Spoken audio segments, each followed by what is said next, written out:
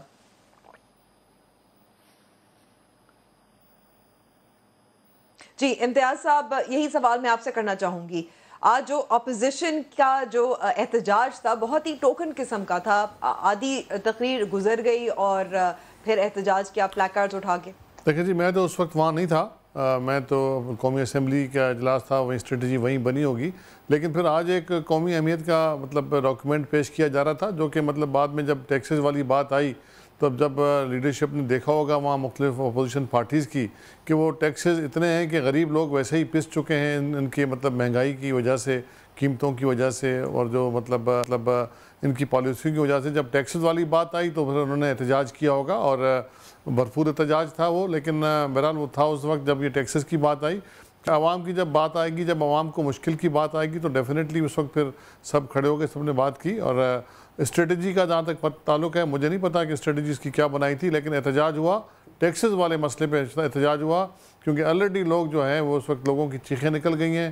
تحریک انصاف کی حکومت نے لوگوں کا جو حال کیا ہے اور جو معیشت کا حال کیا ہے وہ اللہ ہی اس کو بہتر کر سکتا ہے. ان کے بس کی بات تو نہیں ہے, مطلب ایسی نااہلی ہم نے کبھی بھی نہیں دیکھی جو کہ مطلب آج کل کے زمانے میں دیکھی جا رہی ہے. ٹھیک ہے جی. طلال چودھری صاحب, جس طرح کا احتجاج آج ہم نے قومی اسمبلی میں دیکھا تھا ٹوکن قسم کا تھا, اسی طرح کا احتجاج ہم جو دیکھ رہے ہیں ہم دیکھیں گے جو تحریک کا اعلان کیا تھا یا بات ہوئی تھی عید سے قبل. دیکھیں سب سے پہلی بات دیکھیں نا, بجٹ جو ہے اس میں کم از کم لوگوں کو کوئی امید, کوئی حوصلہ, کوئی اس کا مستقبل, کوئی اپنا نظر آنا چاہیے. پہلا ایک سال جس طرح لوگوں نے گزارا ہے اور اب آئندہ دیکھ لیں, یعنی 4000 یہ انہوں نے ارب اکٹھا کیا ہے. یہ 4400 ارب کا ٹارگٹ تھا, 4400 ارب یہ حاصل نہیں کر سکے, 5500 ارب کر لیں گے. کیسی یہ بیوقوف بنانے والی بات ہے. اور ایکسپورٹ 25% روپیہ ڈی ویلیو کر کے تو بڑی نہیں ہے, اب زیرو ریٹڈ سے ختم کر کے 17% اس پہ ٹیکس لگا دیا, بڑھ جائے گی ایکسپورٹ. دیکھیں نا کس طرح, اگر ایکسپورٹ نہیں بڑھی, اگر ریونیو نہیں بڑھا تو پھر کیا بڑھے گا, قرضہ بڑھے گا. اور پاکستان کی تاریخ کا سب سے بڑا بجٹ ڈیفیسٹ 3100 ارب روپے کا انہوں نے, اور اگلے سال انہوں نے خوشخبری دی ہے کہ 3500 ارب ہوگا. تو یہ جب حالت ہو تو پھر کیا کریں, احتجاج نہ کریں تو اور کیا کریں. اس نالائکوں اور ناہلوں کے سپرد یہ جو ملک کیا گیا ہے, اس کو دیکھیں, بھگت تو پاکستان کے لوگ رہے ہیں, تجربہ تو ناکام ہو گیا ہے, اور وہ تجربہ جو ہے وہ سارے کے سارے بھگت رہے ہیں پاکستان کے 20-21 کروڑ لوگ. اب معاف کر دینا چاہیے اس پاکستان کے لوگوں کو, اور معاف کر دینا چاہیے ان تبدیلی والوں کو, اور معاف کر دینا چاہیے تجربے والوں کو کہ بس کریں. اب لوگ, میرا خیال ہے اب باہر نہیں نکلیں گے تو اور ان کے پاس آپشن کیا ہے, رہتی سہتا جو سانس ہے وہ بھی ان کا آپ کیا کہتے ہیں, اور اس کا گلا گونڈ دیں گے آپ. ٹھیک ہے جی. عبداللہ صاحب, ایک میرے خیال میں بہت زیادہ ایک جو تشویش کا اظہار کیا جا رہا ہے, کیونکہ ہم نے دیکھا ہے کہ ایک طرف تو ظاہر احساس پروگرام ہے جو غریبوں کے لیے بھی ہے, اور بھی مزید ایسے قدم ہیں جو شاید غریب طبقے کے لیے کو ریلیف دینے کے لیے ہوں, لیکن ہم مڈل کلاس طبقہ جو ہے اس وقت لگ رہا ہے کہ پسا جا رہا ہے, اور یہ ٹیکسز کی وجہ سے ہے. دیکھیں بات یہ ہے کہ جو ٹیکسز کی پوزیشن ہے نا, ٹیکسز میں ہمارے پاس جو اس وقت شارٹ فال ہے, جیسے میں نے بتایا آپ کو, ہمارا جو ٹیکس گیپ ہے وہ ایک بہت بڑی وجہ ہے. اب اگر ہم ٹیکس گیپ کو میک اپ کر لیتے ہیں تو اس سے اضافہ آئے گا ریونیو میں. جب آپ کے پاس ریونیو میں اضافہ آئے گا نا, تو پھر آپ ابھی جو موجودہ آپ کے, لیکن جو لوگ آلریڈی ٹیکس دے رہے ہیں, جو تنخواہ دار طبقہ ہے جو کٹتا ہے ایٹ سورس, انہی سے مزید نچوڑا جا رہا ہے, جو 11 سلیبز کی بات ہو رہی ہے. نہیں, وہ بات اپنی جگہ پہ ہے اور وہ ایشو ہے, لیکن میں یہ کہہ رہا ہوں کہ جب تک آپ ریونیو میں انکریز نہیں لا سکو گے, آپ نے کرنا پھر کیا ہے کہ آپ کے جو موجودہ ٹیکس ریٹس ہیں نا, ان میں کچھ کمی کرنی ہوگی.